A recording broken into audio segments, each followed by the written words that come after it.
are live. How you doing, Mets fans, whoever you're a fan of? It's your boy Wardy, and we're back at it with our latest New York Metropolitan post-game segment for all things New York Metropolitans in season and off season long. We got you covered here on WardyNYM, your number one stop for all your Mets news, rumors, coverage, everything in between, not directly affiliated with the Mets or SNY themselves. And today we sadly have another very frustrating Miami Marlins loss to get into, as Miami takes down the Mets again by a final score of 4-2.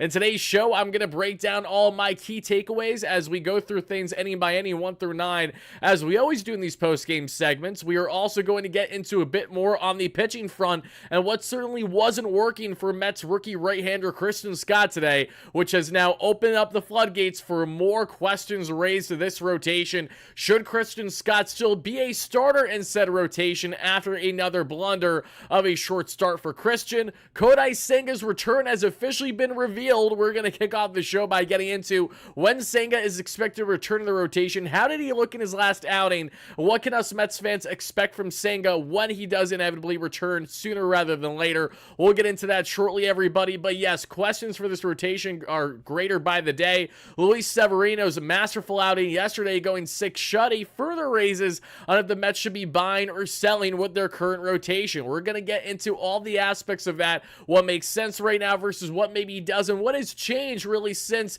the All-Star break has come and went, and all that in between. We will get in on the hitting stats as well, as the Metsies continue to labor mightily on the offensive front to kick off this 6-game road trip here, starting off 4-game stand against the Miami Marlins, and now look to avoid a series loss, dropping 3 out of 4 games in Miami, as the Metsies hope to salvage and get a series split tomorrow, this Monday, for their evening matchup. We'll get into more on the hitting thing soon, along with our amazing sponsors at Sora MLB and BetUS that have you covered for all your sports betting and MLB fantasy needs. Check them out by clicking the links down below in the description. Thank you all so much, everybody. And I got a lot to say in this one, folks. I'm sorry, we're not going to be as, maybe as calm, cool, and collected as I have been in recent shows, because there is nothing, and I mean nothing, to ever justify having a Mets team drop now, what is it, 5 out of their first 9 matchups against the Miami Marlins this season. I'm pretty sure it's the numbers along those lines. The Mets have not done well against Miami so far this season, and that's a problem because it's the Miami Marlins, who have a GM by the name of Peter Bendix, who came in and before the season even began told them, yep, we're not going anywhere this year. We're not buying by the deadline at all. And Skip Schumacher, I know you had a great year as a first-year manager. Well, it doesn't matter. We're going to let you walk this offseason, so it doesn't really matter what you do in season. And even with a Miami Marlins team that has yet to trade away some of their key pieces who hurt the Mets today, like a Jazz Chisholm, like a Jake Berger that we're going to get into shortly, doesn't change the fact that this is still the Miami Marlins, and there's nothing to justify losing 2 out of a 4-game set, let alone potentially dropping the series tomorrow. And this offense has been laboring a little bit. I understand we're just coming off the All-Star break, so no, I'm not overly worried. But I also understand that there are some culprits with the lack of offense as of late, and there are some things standing out to me. 1, there's something I'm noticing about Brandon Nimmo right away. 2, there are some things I'm noticing continued with JD Martinez, and far more than anyone else, the man who has honestly been the most unclutch hitter for the Mets this season when utilizing his power to the best of his abilities, Pete Alonso. We got a lot to say on Pete after another no-show of an outing, a rally killer. Why does Alonso continue to struggle the way that he has this season? That is really where I want to have a point of emphasis on the offensive front today, folks. And then when we're done breaking down the ball game inning by inning, getting into all the offensive numbers, pitching numbers, me telling you how much Pete Alonso's frustrating me as all heck right now, and how excited I am for Kodai Senga's inevitable return to this rotation, we will then pivot and wrap up the show by continuing to answer whatever comments, questions, or concerns you guys and gals got for me in the live chat. And for my replay viewers, let me know your biggest takeaway to this Metropolitan defeat. The comments down below by a final score of 4-2. But as we always do, we will wrap up the show with the latest updates on the prospect front, should we have any notable ones to break down here this Sunday evening. But I see Rebecca in the chat. Thank you so much for being here. Great member. Daniel, great member. Steven, great member. Steve, great member as well. Shout out to all my great members here in the live show, everybody. Let's see. Vincent, Steven, how you doing? A lot of frustrated Mets fans first chiming in. A lot of Mets fans not happy to kickstart this post All-Star break, and I don't blame him whatsoever. With the San Diego Padres victory today, that appears it's going to happen. The Mets will be tied in that wild card spot with San Diego. So a Mets team that has had a wild card spot in their grasp, now 2 games above 500. Again, it could be gone in the snap of a finger with the way that this crazy wild card has been transpiring all year long coming out of the National League, and will continue to be just this race for that final spot all the way until the very end this season. Zach Flakerton with the $5 donation. Thank you, Zach. Zach says in the chat, Pete needs to fire Scott Boras right now. We need to extend him now. 8 years, $160 million. Nimmo's contract. Nip this annoying pressure crap right now. Need him back. I know we need him back, and there's no one that I honestly want to blame more right now than Scott Boras for the lack of consistency from Pete Alonso, who's clearly feeling the pressure. Not only that, we saw the home run derby to a degree, even though Dave Joust just forgot how to throw BP. He was going up and in, painting corners, but we don't need corners painted. We need meatballs in the home run derby, Mr. Joust. I digress. We go from everything that transpired in the All-Star game for an Alonso that wasn't as deserving as Brandon Nimmo and Francisco Lindor, just to name some from the Mets that were certainly more notable. Now we're seeing Pete again continue to struggle, continue to labor, and it absolutely goes in hand with the pressure of a walk year, all the expectations, and not meeting up to them, especially for Alonso, who turned down a $170+ million extension offer by Billy Upler and the Mets a year ago today, right before the trade deadline. Alonso said no. Now he's represented by Boras. I assure you the Mets aren't really interested in offering him that money right now, and we know what the best of Pete Alonso is, and we also know that numbers can certainly be deceptive, because when you look at the baseline numbers of Pete Alonso, you'll get a roughly 120 WRC plus this season. You're inclined to believe, okay, Pete's, having a 20% above average hitter type season, not terrible. Then look at Pete Alonso's numbers when they matter. Pete Alonso, his clutch stats this season, some of the worst I've seen out of all Mets batters this year. Pete Alonso with runners in scoring position with power.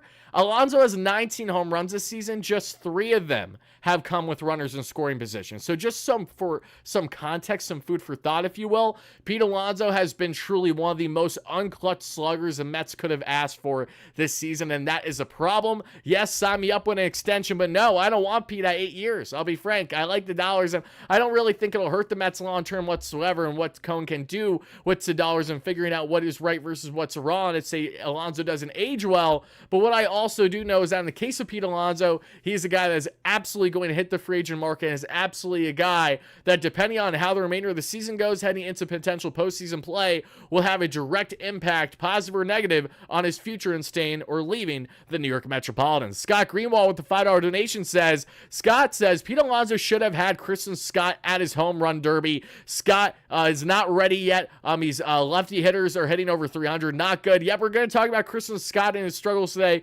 Thank you for that donation, Oles, my man. Thank you. Cameron Kier with the $2 holla. Cameron says, of course the home run derby screwed Pete as usual. Didn't screw Pete whatsoever. Alonso wasn't swinging the bat well whatsoever heading into the home run derby. So I'm remiss from saying that, oh, okay, the derby caused problems. No, I'd say that's the farthest thing from the truth. This is just a continuation of Alonso having a very up and down, a far from consistent season, unfortunately. But as we continue to break this down, folks, AZ with the $5 holla says, it's always either the Marlins and Nationals that seem to give the Mets the most problems. I absolutely hate it. Yep, Marlins and Nationals, more of the bottom feeders currently in the National League East. It's fitting how the lesser teams in the division, when the Mets, as I predicted, heading into the season, would be the 3rd best team in the NL East, and everything is aligning for them to be exactly that this year. You're always going to have those pesky little rivals with the Nationals, who are looking really good in their retool/rebuild right now, with the Marlins, who are not looking as good because they're going full blow up with Peter Bendix at the helm now as their new GM. Yes, it's not fun. Thank you for the donation, though, AZ. I appreciate that. Thank you to each and every one of you for chiming in. All right, everybody, we got a lot to talk about. We got a lot to break down on this ball game, and just overall with the Mets here, as they have dropped their first 2 of 3 games and first 2 out of 4 total games here against the Miami Marlins. Well, there's a couple of things I need to talk about on the update front with Kodai Senga, among others, and we're going to get into that in a second. I do just want to say one thing that is very fitting. This is not to get political by any stretch. As we all know, we all saw the announcement with Joe Biden today, current president, and he is not going to be running once once his campaign is done, that is that. So there will be no more Trump versus Biden debates for the foreseeable future. And I just thought it was fitting on the day that that happens, we saw a two-parter. We saw one, the guy that initially had that slur that he said, or just, I know he made a comment that was certainly not good, and I'm pretty sure it was a comment that was spoke against, the LGBTQ community. I could be wrong, don't quote me on it, but remember that how that sparked the Nick Castellanos situation 4+ years ago? Well, now he's back in the booth doing it, and that was announced earlier today. I saw in an article, and then Nick Castellanos does what Nick Castellanos does and hits a home run for the Philadelphia Phillies, his 14th of the year, there to make it a 6-0 lead over the Pittsburgh Pirates in Pittsburgh. If you guys know the joke behind this, how Castellanos just always seems to rip a bomb when either a tragedy happens or just something crazy happens going on in the United States, it was pretty fitting for all you amazing Mets fans out there, Phillies fans, or whoever you're a fan of, that hammer Castellanos at like +5, +600 on his home run prop. Oh my goodness gracious. No better time and no better free money, if you will, than an offer like that. Nicky C with something big going on in the country. Just absolutely not.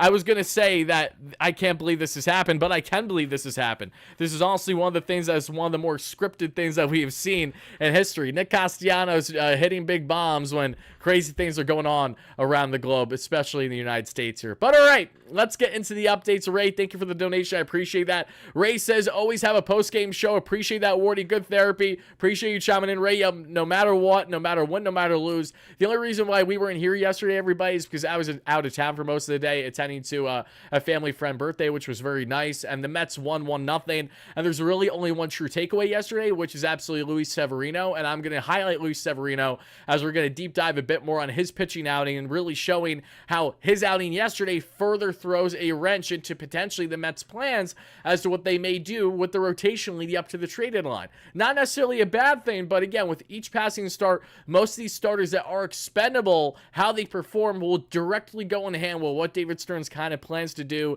and feels out the market leading up to the deadline. But all right, everybody, let's get into it. And everybody, all I ask, regardless on where you are on the political scale, it truly does not matter to me at all. Just keep that to yourselves, guys. Again, this is going to always be a baseball stream, a Mets related stream. We're not going to go on a tangent and talk about how much we love this guy or that guy. Please don't do it, because I'm just saying, if we get to a divide in the chat, I'm just going to start kicking people from the chat, because it's the easiest thing to do for something that they started, not myself. I just want to make the note on Nick Castellanos because it's fitting for my baseball fans. But let's talk about some big updates in Mets land before we talk about this very unfortunate showing where the Mets did not show up in this 4-2 loss. And it starts here with Kodai Senga, everybody. Kodai Senga, who just had himself his final rehab outing a day or so ago. I would like to preface, Senga did not have an overly dominant outing the way that maybe he would have liked to see for his final rehab outing.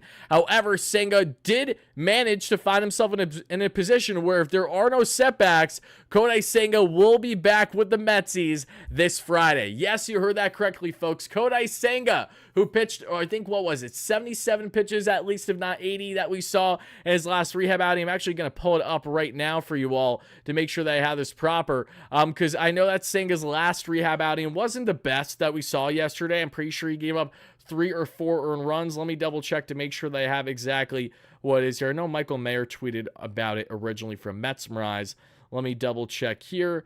Then we will continue on with the show, everybody. Yep, Kodai Senga's final line yesterday was 3+ innings of 8 hit, 5 earned run ball, 3 walks, 1 strikeout, 79 pitches, 47 strikes. The fastball velo, was right around 94.1 and maxed out at 96. Mind you, his average velocity all last season, Kodai Senga, was 95.7. So a little bit down from, touching that we saw 97, even 98 early in rehab. However, not concerning. Makes sense with him getting stretched out. The actual return, outing that we saw at AAA means very little to me, as what matters most is the actual stuff. How is he feeling, Kodai Senga? Is he healthy? Is he ready to go? Well, the Mets believe that as long as there's no setbacks, he will be ready to go. So Kodai Senga is lined up to pitch, yes, this Friday.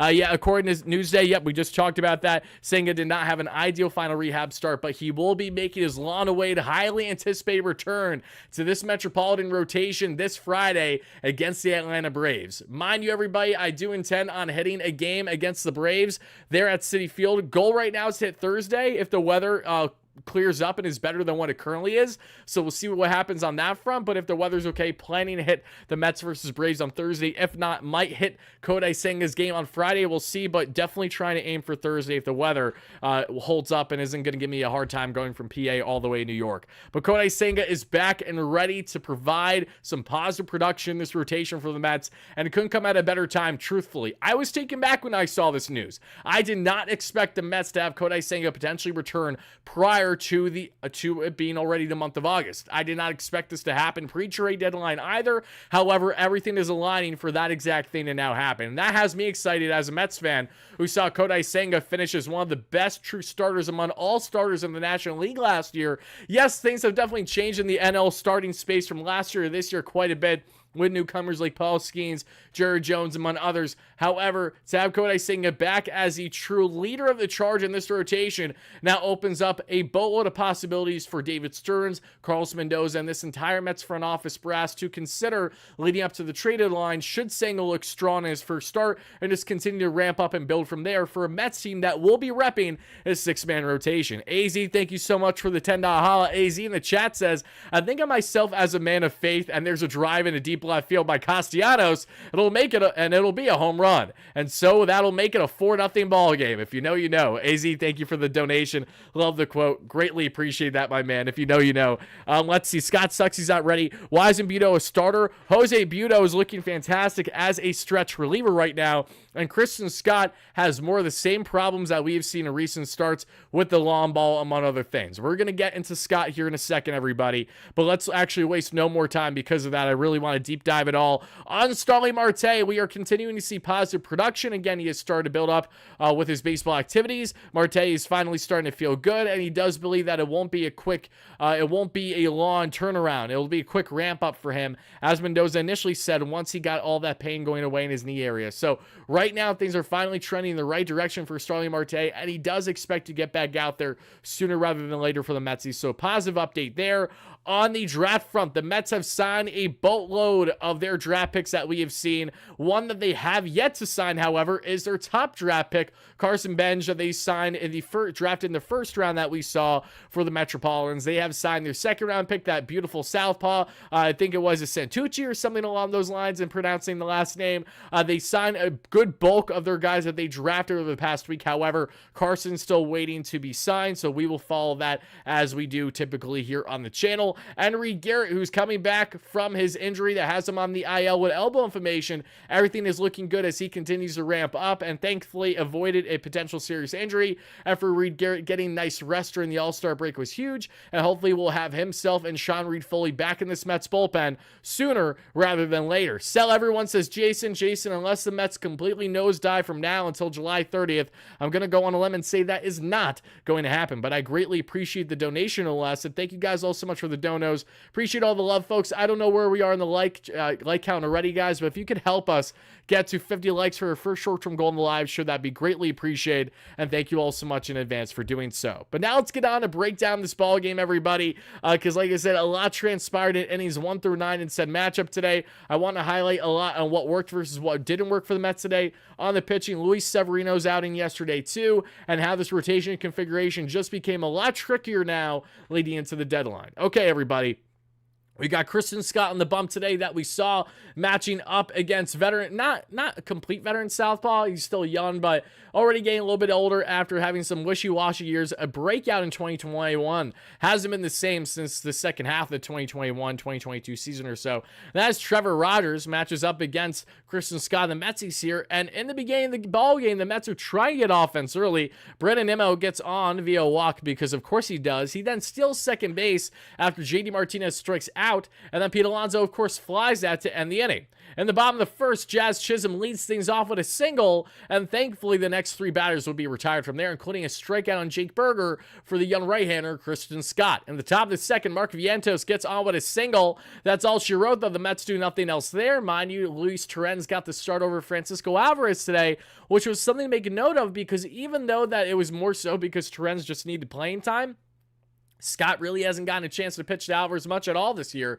And you have to wonder, is that going to continue or change when you look at an outing like this where, yet again, I know that Alvy wouldn't have necessarily had a big difference, but Scott threw a little bit of a hanging slider that just had too much plate for Jazz Chisholm. Not enough bite there for Jazz to rip that one, and really was the X factor in this unfortunate Game 3 out of a 4-game deficit here to the Miami Marlins by a final score of 4-2. But as we get into the bottom of the second, everybody, we see with 2 outs, Xavier Edwards gets on with a single, then Brujan gets on for the first of at least 3 times today. Vidal Brujan did a great job against our Metsies, sadly. And Nick Fortes, who did everything he could to help the Mets for a change, going from John Birdie as a no-name Mets killer over the past couple games to today now, gifting the Mets error after error after error, and for the Mets to do absolutely nothing with it. Yes, that is frustrating to say the least here, folks. All right, we get on now to the bottom of the third because the Mets go down in order at the top of the third. With 1 out, we see Brian De La Cruz get on with a single,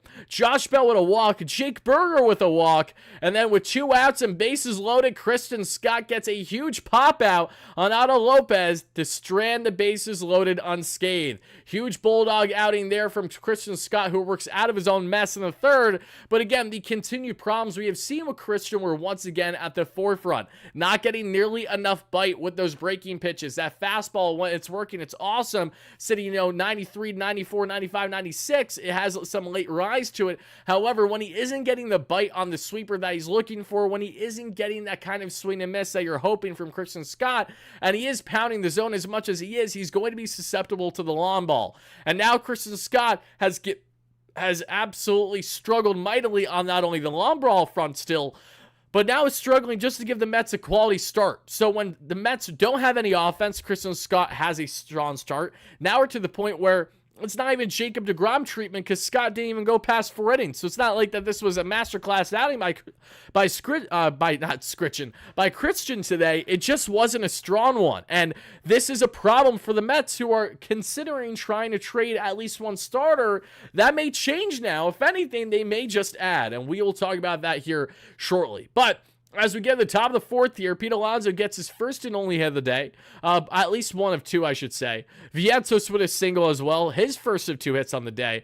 Then, thankfully, a beautiful throwing error by Nick Fortes allows the runners be on first and third there with no out. At least 1 out, rather. Luis Torrens would drive in the Mets' first run of the day. The Metsies are up 1-0 with an RBI sac fly. Torrens getting sac flies is so refreshing versus a guy like an Omar Narvaez or previously James McCann, just former Mets backup catchers that were acquisitions from an external organization and were absolutely horrendous on driving in runs with the simplest things like an RBI sac fly. Not the problem or the issue here for Luis Torrens as he gives the Mets a 1-0 lead. Jose Iglesias. Apologies for that, everybody. Your boy had a sneeze. Jose Iglesias rips a single because, of course, he does. Jose continues to be an on-base god and is my second baseman. The Mets, however, do not convert there. So 2 on, 2 out, and Tyrone Taylor grounds into a force out, and that does it for the inning, sadly. Then we see here in the bottom of the fourth, Edwards gets on with a single. Brujan on with a single. 2 on, no out. Fortes, thankfully, is out on a sacrifice bunt, but the runners move to second and third because of it, and Jazz Chisholm drives them home. Kristen Scott now, folks, in his first 9 starts of his major league career, has given up a home run in 7 out of said 9 starts. So something that we talked about a lot with Kristen Scott heading into his Metropolitan debut earlier this year, along with also once he returned to the Mets after the London series and not all that long ago, we said that the one commonality with Kristen Scott this year has been patting the zone, not walking anyone because of it, having one of the best walk rates among all starters at all levels we're seeing right now. However, pounds the zone a lot and is not getting the bite that he had at the AAA level, currently at the major league level, and that is what's causing him problems. When you're hating sliders, even again to a Jazz Chisholm, who isn't the best player in the world, but definitely an exciting talent there for Miami, who will be traded by the deadline, turns on that bad boy to give them a 3-run shot. Another start where Kristen Scott gives up at least one 3-run home run, and that ultimately is the main factor in the Mets losing this one, where they had no offense to show. Christian Scott's final line, everybody, is as follows. It is 4 innings of 7 hit, 3 earned run, 2 walk, 4 strikeout ball, a 4.56 ERA rate on the season, everybody. I want to know from each and every one of you, to my live viewers and to my replay viewers down below, how would you rate Christian Scott's outing on a scale of 1 to 10? And do you think that the Mets should still consider turning him out there as an everyday starter, or do you think the Mets should consider him in either a long relief role or just not even have him in their starting plans? Let me know how you guys feel about the young rookie right-hander Christian Scott. A lot of exciting prospects to him, but a lot of fine-tuning and rounding out his game that has been pretty much flat at the MLB level we have seen since his first couple dominant starts at the major league level. But to hop back in this one now, folks, and again, continue to let me know your ratings on Christian Scott. I'm going to fix this real quick because I just realized that that wasn't lined up there. And it looks a lot cooler when it's lined up better. There we go. All right, guys, let's get into this. In the bottom of the 4th, Harrison Bader would reach, thankfully, on a Nick Fortes throwing error. Gets all the way to second base because of it. Brandon Nimmo's out with a walk, so there's 2 on with 1 out, 1 in scoring position. JD Martinez continues to struggle with the bat for sure, and we're going to highlight that once we get into the hitting numbers. However, JDM did have himself 1 good hit today, and that was by driving in Mr. Harrison Bader. It makes it a 1-run ball game. It's JDM's 1 and only hit of the day. 3-2, Mets are losing by as Pete Alonso grounds into a force out to end the inning. Brutal stuff there. Pardon me, not just by Alonso there, but then by Mark Vientos, who strikes out to end things. And mind you, Mark Vientos today took a throw going back to first base right to the face, sadly. He did have his helmet on, so he was okay. He stayed in the ball game. But Mark Vientos, who slid back to first base after getting, I think, his second hit, first if not second hit of the day, sadly got hit right in the helmet on the throw by Rodgers, as Bell could not get the glove out right in front enough. He would stay in the ball game, but a scary scene for a moment as the Miami Marlins almost hurt our third baseman, and I was about to fly to Miami to go absolutely rip someone a new ass, whoever it had to be. Doesn't matter if it's just Trevor Rodgers, if it's Josh Bell for not getting in front. I don't care. It has to be someone absolutely ridiculous. Have I noticed that every time Scott pitches, Alvarez has a day off? Yes, I have noticed that, Marcus. My viewers have too, and they mentioned to me in the past. That's why I'm bringing it up yet again here. Terrence was due to definitely have a day. However, Christian Scott and Alvey should match up. It's long overdue, and it's annoying that it really hasn't happened yet.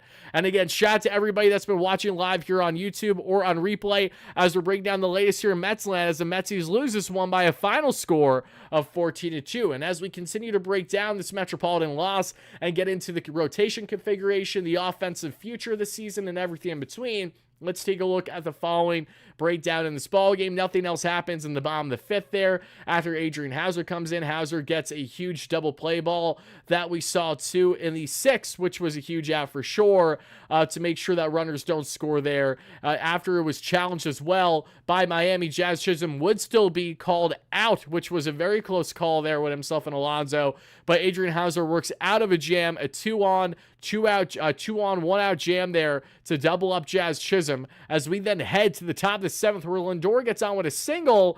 Nimmo strikes out. JD Martinez strikes out. Alonso then we would see allows Lindor to get to second base with a balk, and then we would see a throwing error by Mr. Nick Fortes allows Lindor to get to third base. You got a runner at third that was originally at first. You got 2 outs. All Alonso needs to do is poke this one out of the infield. What was Pete Alonso unable to do? Poke it out of the infield. Alonso grounds out to end the inning. The Mets again struggle to pull anything off with runners in scoring position, even when their catcher, and that being Nick Fortes, did everything in his power to try to give the Metropolitans the victory today. Yes, Tyler J is gone. I will actually mention that just briefly. The Mets did make a smaller move trade today. They acquired TJ Shook from the Milwaukee Brewers organization, a Double-A right-handed arm who has a sub-5 ERA this year, in return for Tyler J, who's put on waivers, DFA'd by the Mets over the past week. Tyler J, the Mets gave up and acquire an arm versus losing Tyler J for absolutely nothing. So, a win-win situation there if you're David Stearns and the Mets, who clearly were not going to be utilizing Tyler J and got an arm now that they can see how he looks in Double-A and eventually Triple-A. They want to consider at any point in the coming years, or if he's just going to be a dud at the minor league level, that's fine too. But what isn't fine is the Mets Mets losing ball games to the Miami Marlins. And that's thanks to guys like Jake Berger hitting his 12th home run of the year to make it a 4-2 ball game. At the top of the 7th, Adrian Hauser with yet again another outing where he gives up at least 1 home run. The fact that Jake Diekman was our standout on the reliever end today tells you how much of a problem we find ourselves having. Diekman would come in and get the final outs there, thankfully, and nothing else transpires in this one. Again, we would see Mark Vientos strike out. Vientos, after getting hit in the head, just didn't look the same today with the bat, wasn't as good. Struck out a couple times, not ideal for a guy that still had 2 hits today. I hope that Vientos is fine. Concussion protocol, no issues there after getting thrown out earlier in the game accidentally. DJ Stewart with a pinch hit single as he came in to pinch hit for Torrens, and Alvarez came in for the remainder of the game to catch and bat. Jose Iglesias sadly grounded into a force out, and then Jeff McNeil comes in as a pinch hitter for Tyrone Taylor, strikes out on 3 pitches, and that does it for that one. Then, as you'd expect, we get to the 8th inning. The Metsies get the job done there somehow, some way, thankfully, with Diekman. And then in the 9th, top of the 9th, we see Tanner Scott come in to match up and get yet again another save here against the Metsies. Tanner Scott, who is the best flame-throwing option of a southpaw reliever available by the deadline, absolutely a name for the Mets to not only consider and ponder, but go out of their way to try to land by the deadline. Tanner Scott, absolutely electric, just throwing that gas of 98, 99 to right down the pipe, touching 100 as well. Yes, he walks everyone their mother sometimes, however, has dominant stuff, unlike a Jake Diekman, for example. Tanner Scott, a hot commodity by the trade deadline for sure, that we discussed greatly on the channel over the past week or so. Check that previous trade target related video content out if you haven't already. But the Metsies again lose this one by a final score of 4-2. I think there's a common consensus with everybody today, and correct me if I'm wrong, folks. Say it with me, watch it with me, as I'm talking to all you amazing Mets fans, to my 100 live viewers here on YouTube, and to my 400 plus live viewers taking the time to watch here on Twitter. Thank you all so much for that. Going to make sure that we're all set up here on all the platforms. Guys, I want to get into a couple things on the pitching front, as well as I really want to get into a bit more on the offensive woes for Pete Alonso, JD Martinez, and really why the Mets need these guys to wake up and fast. Not that it's the end of the world or anything like that, but it's never justified to lose games against the Miami Marlins here. But before we get into all that and we round things out with a nice little prospect update, everybody, first let's hear a word from our amazing sponsor on the channel that you guys and gals know very well, as we are absolutely rolling with them, as you guys have a chance to get in on amazing deals with their new July chase with the best MLB fantasy game out there at So Rare MLB. It's heating up this July on So Rare MLB, where the thrill of the chase meets the prospect of big rewards. Lock in and go yard, collecting cards and playing your way to the top. Get things right and you'll be calling your shot at a share of over $225K in total cash prizes and more. Join for free. Build your winning roster, watch your players perform, and improve your strategy each week for a shot at being crowned a champion. Sign up and enter now. July is for baseball. You guys and gals know the drill already. So Rare MLB's got you covered for all your MLB fantasy needs. And as we mentioned in the past, and we'll say it again, you guys got to get in on their July chase that they're rolling out right now, because they're tournaments that you, again, can enter every single week. You can enter a total of 4 entries you can have. So this is game week 1 for the July chase. Then we have game week 2, game week 3, game week 4. And whoever are the top winners of their collective best 3 game scores throughout the next month span or so, those top winners will win ridiculous cash prizes. $100,000 in total cash prizes are being thrown out. $1,000 to the winner of the free-to-play common competition as well. Get in on the action with So Rare MLB today. And as you guys can see, I'm currently entered in the Common July Chase, our tournament 1 of 4, and I'm ranked roughly 3,000 out of over 8,000 people right now. Looking pretty strong there, as we still have more outings to be had. Grayson Rodriguez and Corbin Burns gave me awesome outings respectively. We saw Brandon Nimmo looking for more. Brandon's been striking out a lot. We're going to talk about that in today's show. Edwin Diaz, that we saw in the Mets victory. Manny Machado, nothing yet here in his matchup. Ali Rutschman and Gunnar Henderson doing their things as they always do. So again, guys, get in on the action for all your fantasy needs. Sign up today for free. Draft your teams and get involved for the chance to win hundreds, if not thousands of dollars with our great friends at So Rare MLB. But now let's pivot, folks, into the pitching end because I want to talk about this a bit today.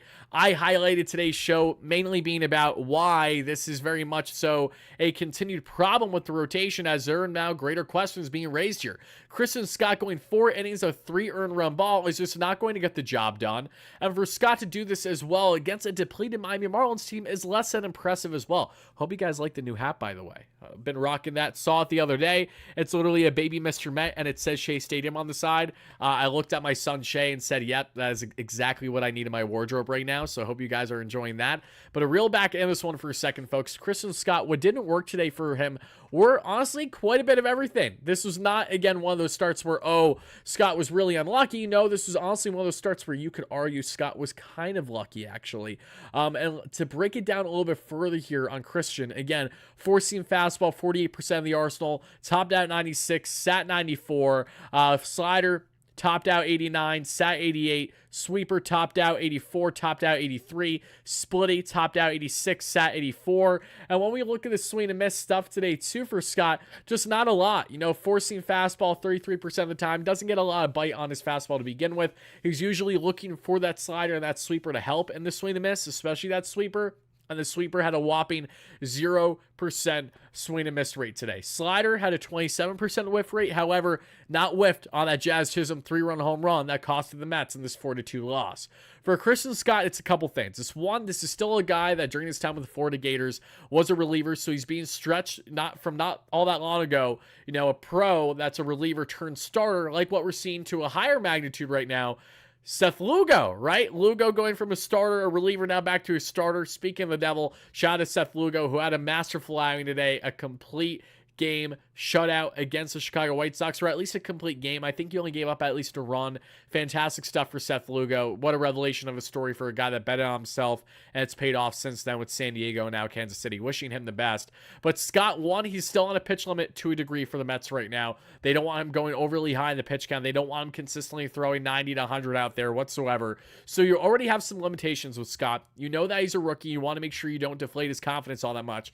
We all see the stuff. We have seen the flashes, and we saw the flashes going back to his debut as his first couple starts. We even go back to when Ronald Acuna Jr. wasn't out for the season yet, and Christian Scott had himself a strong, solid start against Atlanta. The Mets lost that game because they had no offense for him until JD Martinez hit a home run with 2 outs. The one and only game I've been at Citi Field so far this year. Shame on me for that. Cannot wait to go see the Mets versus the Braves once again at Citi Field. Hopefully I get better luck versus what I did earlier this year. No less, Scott's continued problems with giving up the long ball the way that he has are kind of showcasing to me and to many Mets fans why this is a situation for them where they're probably better off right now not looking at Christian Scott as a true starter in this rotation, because he's not. He really isn't. Christian Scott is not looking like a guy that we can bank on every 4th, 5th, 6th time out there that we know what we're going to be getting or expecting. And for a Mets team that, again, has aspirations, curling a wild card spot, that's pushing for said spot, with Kodai Senga back this Friday, that's awesome. You know, what are you going to do then with your configuration here with your expendable options? The pitching market is going to be uber expensive, which is why, as much as I would love Eric Fetty that we talked about on the channel previously, I'd still be lying if I said I expect the Mets to go out of their way to land Eric Fetty, because we know how expensive the market's going to be. And yes, Fetty has control beyond 1 year, but it's hard to fathom seeing the Mets give up any significant capital for a starter by the deadline while also selling off one. And Luis Severino did something brilliant yesterday. Absolutely brilliant. That was going 6 strong innings from the Mets and getting himself out of certain jams as well. And I want to highlight Severino's start from yesterday in particular, because there's a couple things in particular that I want to note and really highlight here. And let's do exactly that, because again, a lot stood out on what we saw from Luis Severino's outing yesterday. So we're actually going to pivot now and talk about why Severino gave David Stearns a good problem to have leading up to the trade deadline, as Sevy, again, yesterday was absolutely fantastic. And I'm going to break it all down now with my man Isaac Rothman, our daily pitching contributor. We're not going to have a thorough pitching breakdown of Christian Scott today, but we're going to break down Sevy from his outing yesterday and kind of comparing and contrasting the two right now, and why Severino's situation is very different than Scott's, but still the core problem, the big question here, how is this rotation going to look post-trade deadline? Severino yesterday, 6 innings, 2 hit, a 0 run ball that we saw, 3 walks, 7 strikeouts on 91 pitches, a 3.58 ERA on the year. What worked so well for him was the following: his four-seam, 35% of the arsenal, sat 97, topped out 88, 98, 99, bulldog fastball yesterday, sweeper 22%, sat right around 86, cutter 18% at 92 miles per hour, sinker at 11% with 96 miles per hour, and topping out there right around at 98 miles per hour, changeup at 10%, 86 miles per hour. Slider 4% at 86 miles per hour. Let's see there. Of course, I'm getting calls from schmucks that I don't know as I'm doing the live show. How about you handle the voicemail? Okay, the sweeper was absolutely nasty that we saw from Sevy yesterday. Had a 115 stuff plus, which means it's 15% better than the average sweeping slider that any pitcher's throwing in Major League Baseball currently. His highest mark of the season, mind you. It was also up in the velocity, the spin, and the movement, so everything was working with that sweeper with full comfortability there in Miami for Severino in that 1-0 victory yesterday. It had 16 inches of horizontal movement, topped out at 23 inches of horizontal break, almost 2 feet. Ridiculous stuff. It also was not effective in the way you thought it would because it had 0 whiffs on it. So it was not utilized as strikeout hitters. It had a 25% CSW percentage called strike plus whip percentage. Again, just inducing those strikes and getting those quality outs is what the sweeper helped provide and make happen. The average exit velocity against the sweeper was just roughly 68 miles per hour. And he did a very good job on getting those called strike and foul balls with it, with Alvarez doing his great frame jobs as he typically does. You know, instead of utilizing that four seam as his K pitch and had a 39% whip percentage that we have seen, something that we really that we haven't really seen this season. However, with Severino, I would like to make note of that. The four seam had extra life on it that we saw from yesterday. It had a 103 on the stuff plus, so just above league average there on this four seam fastball, and had also a high mark on the season for him. Topped out at 98.6, which is, basically 99 if we're going to round, and I'm absolutely going to do that there. And, his IVP, his vertical break there, topped out at 18 inches, which is very good, almost elite, not quite there, but almost. He also decreased his sinker usage and used it more strategically when he needed to get and induce that soft contact. Overall, a very strong outing for Luis Severino yesterday, and I gave Severino a grade of a 7.5 out of 10, and my man that we see here in Isaac Rothman gave him an 8 out of 10. So also curious where you guys had Sevy's outing yesterday, but the reason why I bring it up again is because Luis Severino just had himself a very strong outing. So now you're probably saying, okay, if I want the Mets to be buyers by the deadline, which we expect them to be right now, to add some bullpen, to really fine-tune things in their rotation, do I want the Mets to trade away Luis Severino?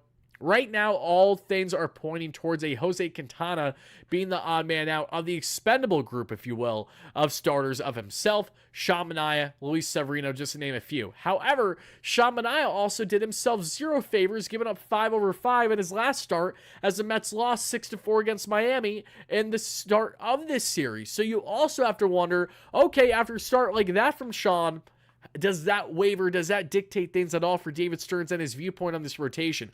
My question, each and every single one of you guys watching this live, watching and replay, when you evaluate this rotation currently, with Kodai Senga arriving back this Friday, you're going to go to 6-man. So right now, as it currently stands, your 6-man will be Kodai Senga, Luis Severino, Sean Manaea, Jose Quintana.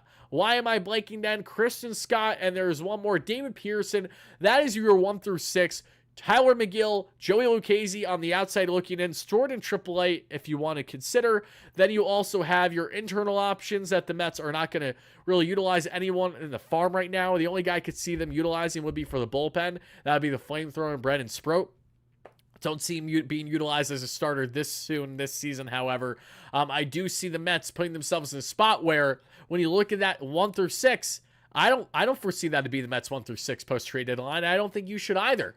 So who will be the odd man out still? And should Christian Scott continue to get set opportunities in this rotation? Or have we already kind of reached a point where, okay, this is what Christian's going to be this year. It's not going to be much better than this.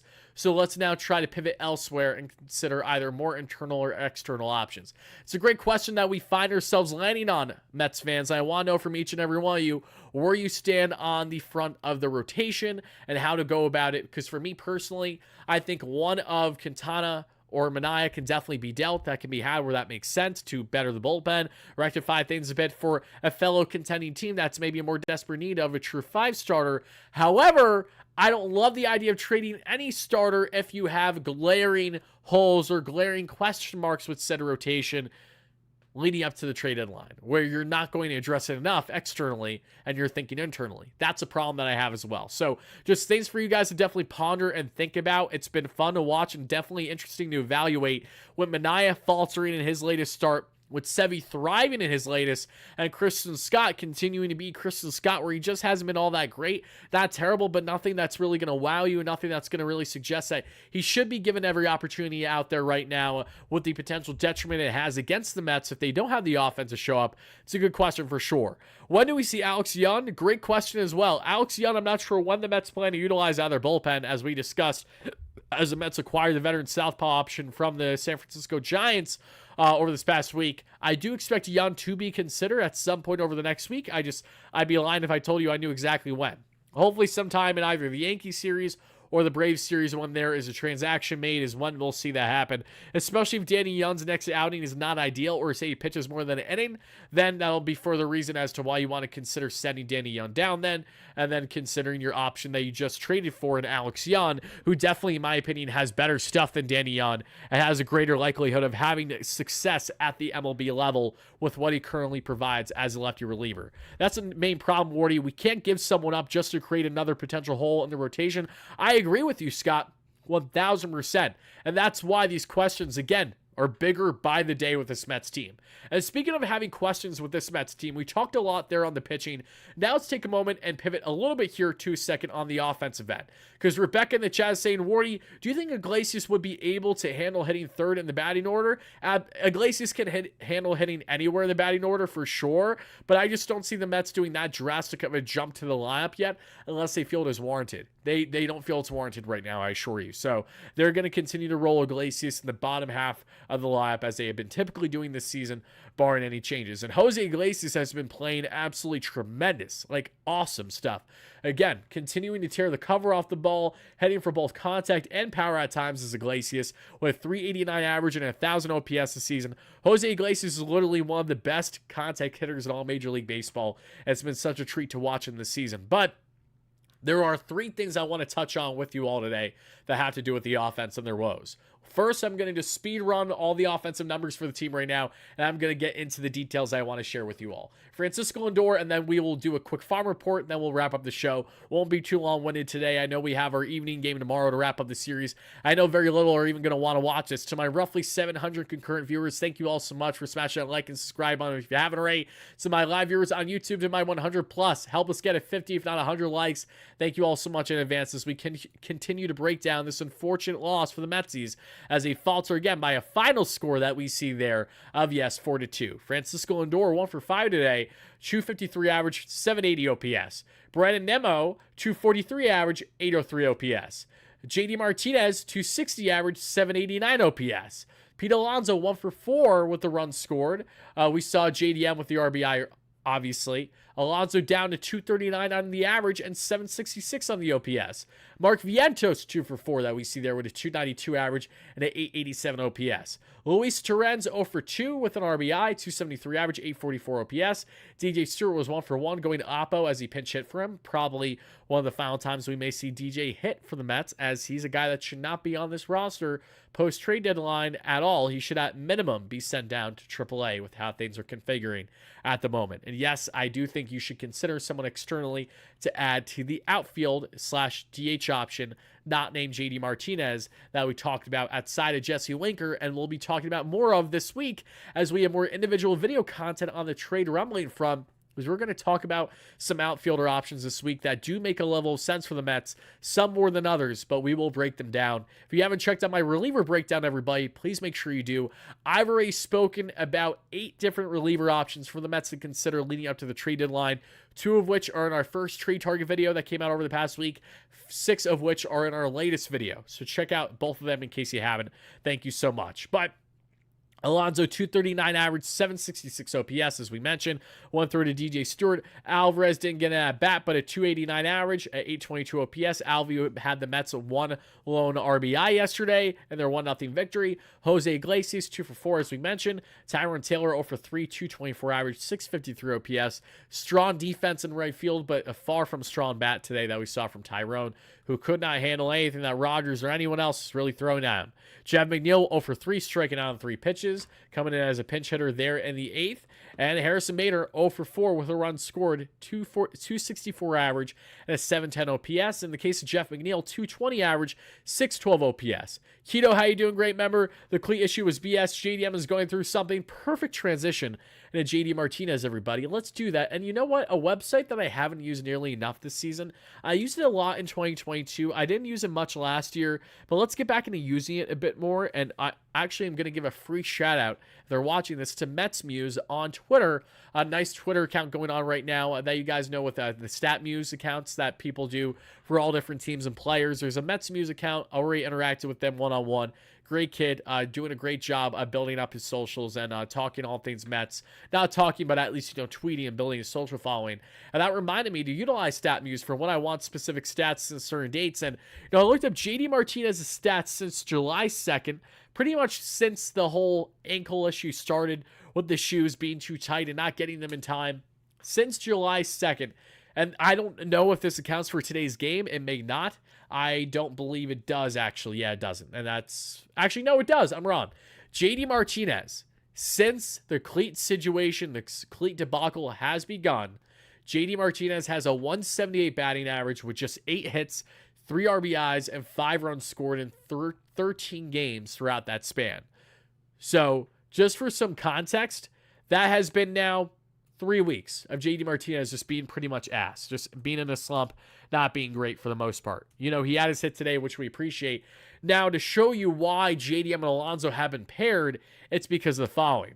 Pete Alonso's stats since July 2nd, a 210 batting average, 13 hits, 2 home runs, 5 RBIs, and 8 runs scored in the 16 games. So, he has an RBI driven in every other game on average throughout the 16-game span. However, that 210 average shows you the lack of contactability and the lack of clutchness with Pete Alonso has been a clear problem. So, again, everybody, if you want to know what have the problems been on the offensive end lately, sadly, they have one in hand with our sluggers. And even Brandon Nimmo, I love Brandon to death. He's been striking out absolutely ridiculously since the All-Star break ended, especially.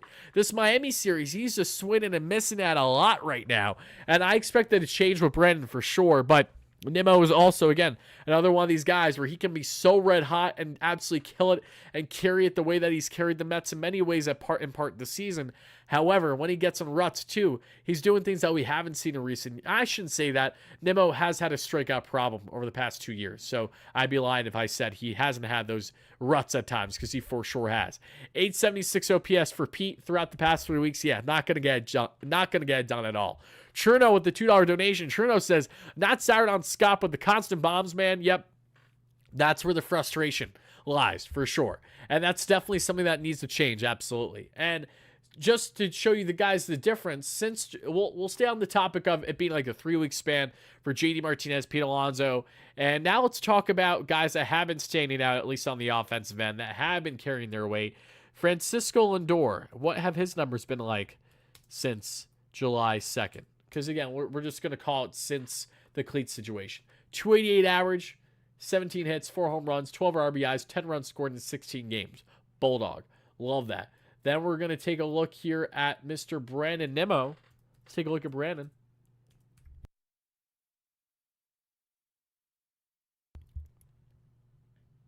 Brandon Nimmo's batting .226 the past 3 weeks. So he's had the 3 home runs, the 13 RBIs. So a lot of clutchness for sure.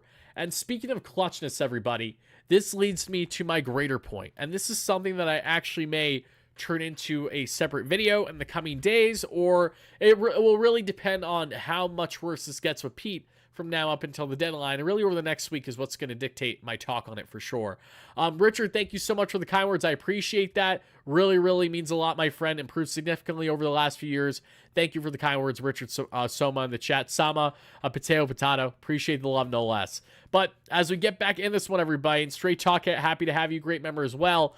This is where things are too glaring with Pete Alonso, because there's one guy in particular, he knows who he is, he follows me on Twitter, that always loves to have a rebuttal when I tweet about things or complain and say, basically, you're an idiot for complaining.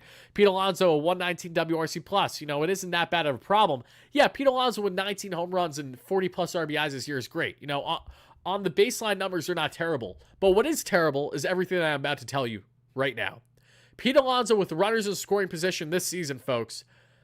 112 plate appearances, 91 at-bats. We're looking at just 5 doubles, 3 home runs, 31 RBIs, a 220 average, a 348 OBP, and a 374 slug. Yes, he has been able to get on base at a solid clip for sure, and yes, he's driven in runs not terribly throughout that span, but the lack of contact ability, one, and the most important factor here, the lack of true power with runners on is obnoxious.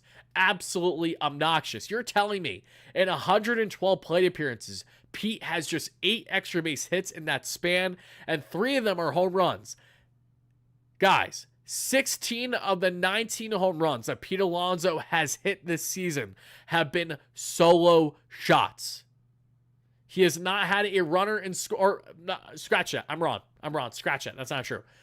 Pete Alonso, with runners in scoring position, only has 3 home runs. He has had a fair share of home runs with at least one runner on, just not in scoring position. So that's why I said scratch what I just said. Point is, though, is that with runners on, there's been a complete lack of power for Pete Alonso this season, and that's a problem.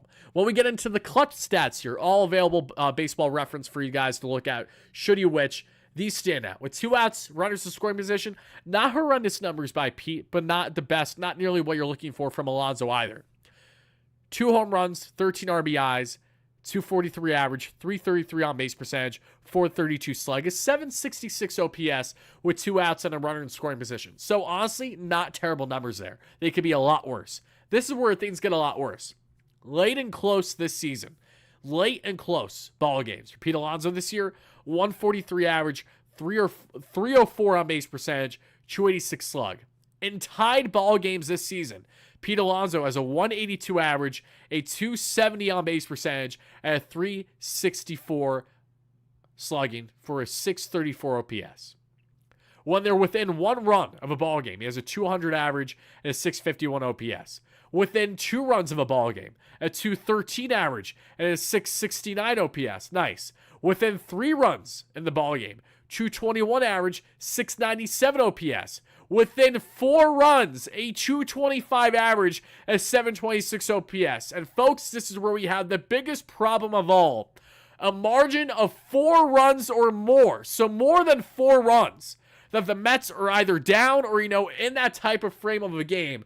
That is where he's showing up far and away the most. A 359 average and a 1,100 OPS. For the fans out there that are claiming this season specifically that Pete Alonso has done nothing but ball out most in garbage time, you are correct. You haven't been correct every single previous year. That has not been true. Alonso has had much better and far better and more superior clutch numbers in the past. However, this season, Pete Alonso has a major problem in hitting it when he needs to hit it, and that is exactly why the Mets are not chomping at the bit to extend this man to the contract that he is looking for. He is pressing like a mofo. He has not been able to handle the pressure well whatsoever, and in the deepest lineup that Pete Alonso has ever been in his career as a New York Metropolitan, he is not stepping up to the plate nearly consistently enough. That needs to change for Pete if he and the Mets want to get where they want to be this year to make playoffs and hopefully just have something fun happen. Even if they lose in the wild card, I'll be happy the Mets made playoffs this year, truthfully. But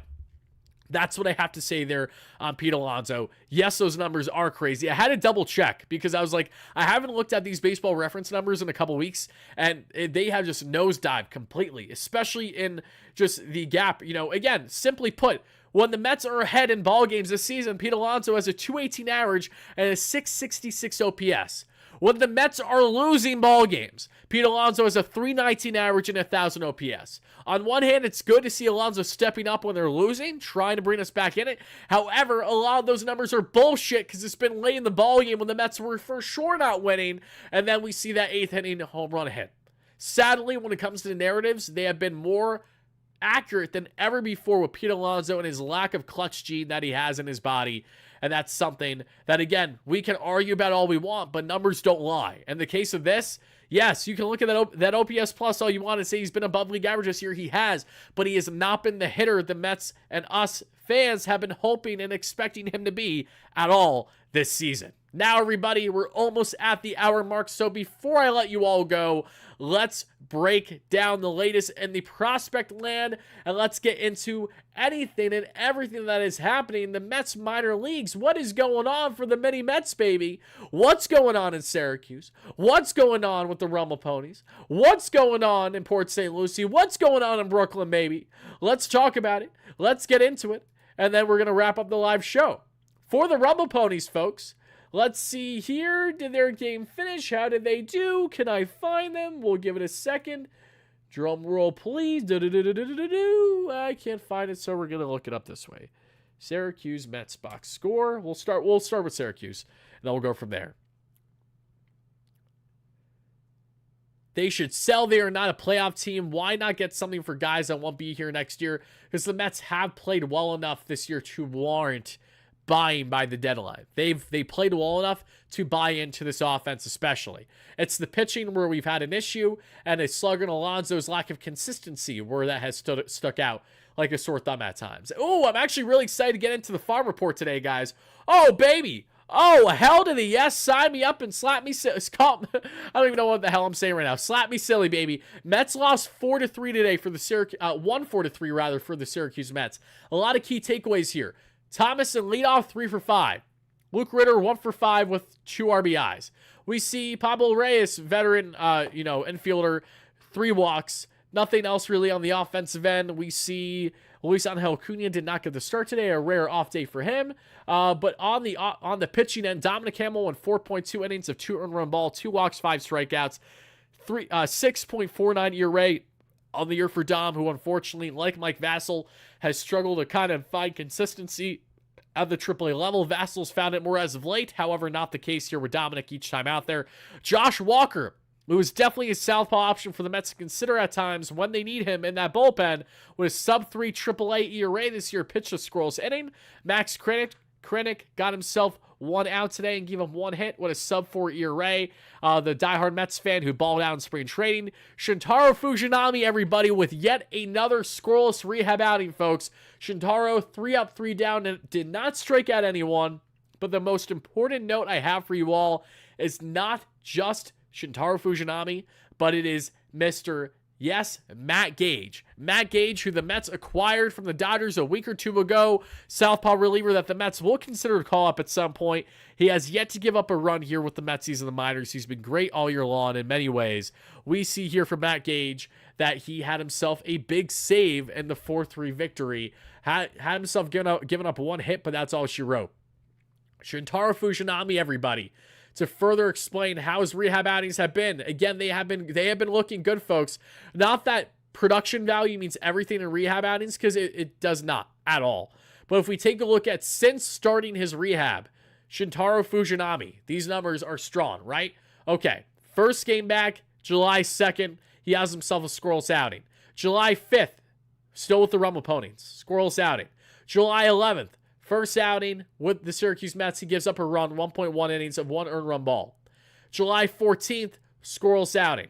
July 19th, scoreless outing. July 21st, today, scoreless outing for Shintaro Fujinami.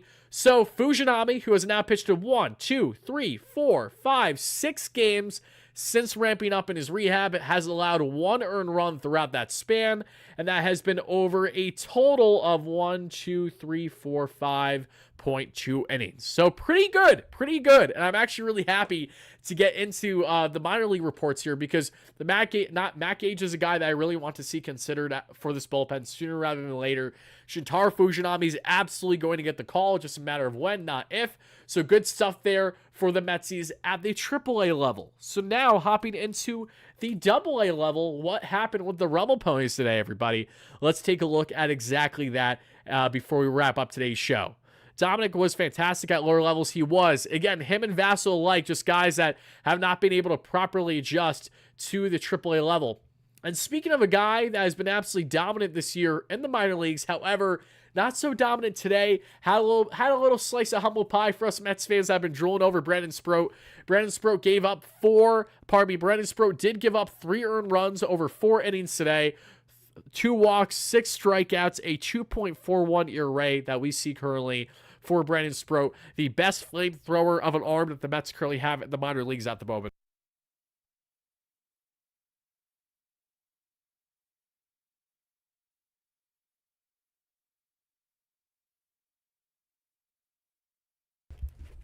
Apologies, everybody. I just need to blow out my nose quick because I felt the congestion building up and I was sounding more and more nasally, which is not ideal. But yes, Brandon Sproat with a not-so-great day today. However, still struck out 6 over 4, which we take that. The swing and miss is still great. The fastball's touching 101, 102. It's disgusting. And on the offensive end, Alex Ramirez had a single, but nothing else truly of note outside of that. Really nothing else to break down there for the Rumble Ponies. Just Brandon Sproat with his first, not dominant day in a minute, it feels like, there in the minor leagues. And I believe that's his first start back since the Futures game, where he pitched 1 scoreless outing in Arlington, Texas, there at the Texas Rangers Stadium for the All-Star break. But now let's get to the Cyclones, everybody. Our second to last prospect update that we are going to get into. And if you haven't already, to my live viewers and my replay viewers, do yourself a favor, smash a like and subscribe button for your boy Wardy. Greatly appreciated. Thank you all so much in advance for doing so. For the Cyclones today, we see here they did lose 9-6 in 10 innings to the Blue Claws. Unfortunate. On the offensive end, anything to make a note of that you guys should really hear about?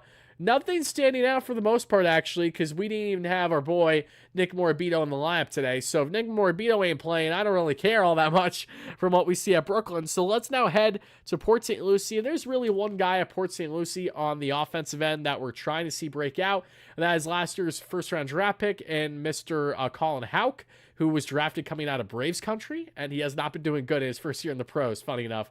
Houck went 2 for 4 today with a run score. There we go, Colin. Attaboy.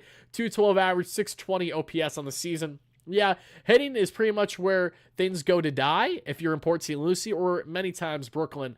But yeah, nothing else to really note from the St. Lucie Mets today. They lost 14-9.